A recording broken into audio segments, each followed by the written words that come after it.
Hey, pen pals. The people are still talking about sinners, so let's keep talking about sinners. We're going to talk about grace. Shannan E. Johnson here, CEO of The Professional Pen, where we develop screenwriters from I Did a Pitch. Need help in your screenplay? Go to www.theprofessionalpen.com. Okay, so y'all remember we went live and we were talking about sinners, and we had a lot of conversation around grace. I've also seen a lot of people in comments, a lot of people making posts with theories, etc. about grace, because I just didn't buy it.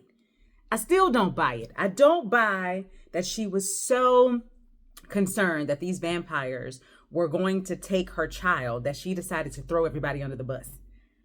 I don't buy it. Howsoever, I did hear a theory that I do buy.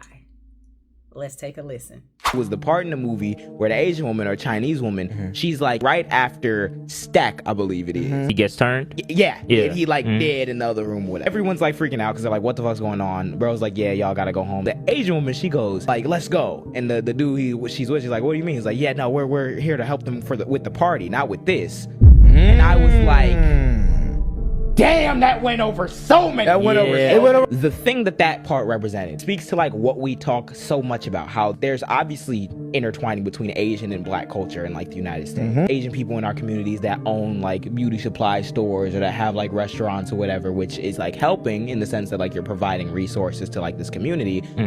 But when it comes to an issue within the Black community, when it comes to our lives being on the line, they not with our you. safety, when it comes to the demons at the door, when it comes to the demon at the door, come to the door and start speaking your language.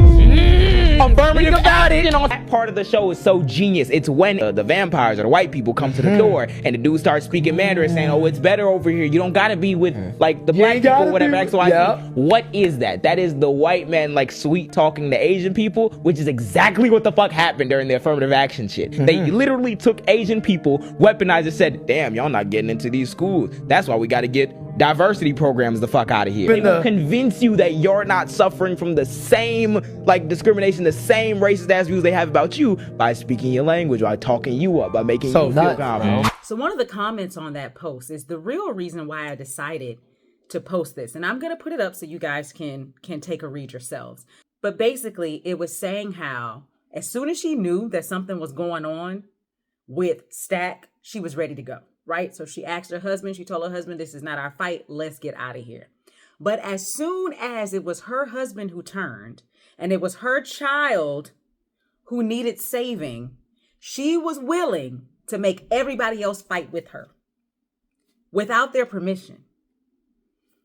We're seeing that a little bit right now in our social climate, right? We had a vote. People chose to vote whichever way they wanted to vote.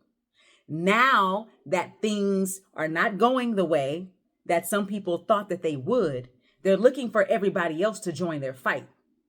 But you didn't want to join our fight when we needed you. But now you want us to join your fight. Right? Now, their theory is cool, right? Like it's something to think about. Do we know if that was the intention? We don't. We won't know it unless we hear it straight from Ryan Coogler's mouth. I think, whether that was intentional or not, or that is just, in my opinion, good storytelling. So I was just having a conversation about theme with the people who are in our school community. And one of the things about theme is you don't have to force it. If you are writing very clear characters with very clear wants, needs, internal holes, and very clear goals that match up and fulfill those external holes so that you can see the character arcs, theme will come. So even if you as a writer or director are focused on this one universal question or this one topic you want to debate, other people are going to take their experiences and what they see on the screen and create other things that they relate to, create other things that fit in the sociopolitical climate, because we're all living in that same climate. So even if it's not conscious, you could be making some of those decisions in your writing by simply creating great characters who have external goals that are meeting their internal needs. Then you start to see all of this other stuff come up. Now, we also had some conversation during the live about whether Grace and her husband, I believe his name was Bo, worked at different stores or owned both stores. So I always assumed that they owned both stores, right? But someone also said that Bo worked in the store where the Black people were, and Grace worked in the store where the white people were. Now, I didn't see that when I was watching the film. I did notice that outside, Black and white people were on the same street, therefore shopping in the same area. But I did not notice that they may have been shopping in two different stores because it was segregated. So actually, while I was watching, I was going, wow, this space doesn't feel segregated because I saw the white people on the outside. But here's some more information about the historical references of Mississippi at that time with the Chinese, Black people, and white people. The more you know. Take a listen. When I think about how the Chinese came and just settled in the Delta from Memphis to Vicksburg, I mean, just look at it. It really filled a particular need because nobody else wanted to do it. These stores played a uniquely important role in the segregated South, serving the Black community when the white community wouldn't. And this was significant because it meant more than 70% of the population got their groceries and everyday goods from a tiny Chinese community. Frida's family store in Min Sang started out in the 1930s as two different buildings across the street from each other, one serving Black people, the other serving white people. Neither Black nor white, the Chinese community found themselves in the middle. It was like a 3-lane road.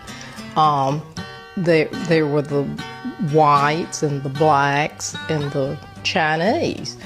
We all stayed in our lanes and we were fine until we crossed over.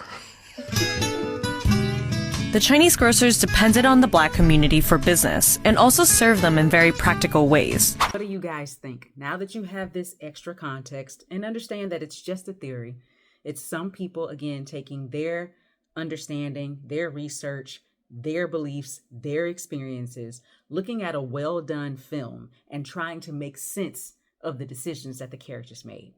What are your thoughts on Grace? Drop them in the comments, and happy writing. The professional pen. The professional pen.